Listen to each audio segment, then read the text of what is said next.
سلیم اللہ خان محتمم جامعہ فاروقیہ کراچی وہ لکھتے ہیں اپنی کتاب کشف الباری کتاب التفسیر کے اندر جو مکتبہ فاروقیہ کراچی سے چھپی ہے، فرماتے ہیں صاحب خیر جاری نے یوم الجمعہ کو یوم عرفہ کے وقوع میں سفیان ثوری کے شک کی توجیہ بیان کی ہے۔ مشہور یہ ہے کہ رسول اللہ صلی اللہ علیہ وسلم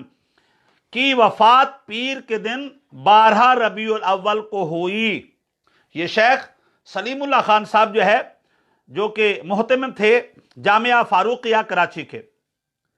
اگر یوم عرفہ جمعہ کے دن واقع ہو تو پھر کسی صورت میں 12 ربیع الاول 11 ہجری کو پیر کا دن نہیں پڑتا، پیر کا دن نہیں پڑتا۔ ذوالحجہ، محرم اور سفر کو خواہ 30 دن مانے جائیں یا 29 کے دن یا بعد 30 بعد 29 کے، اس لیے سفیان ثوری کو شک ہے کہ یوم عرفہ جمعہ کا دن تھا یا نہیں تھا۔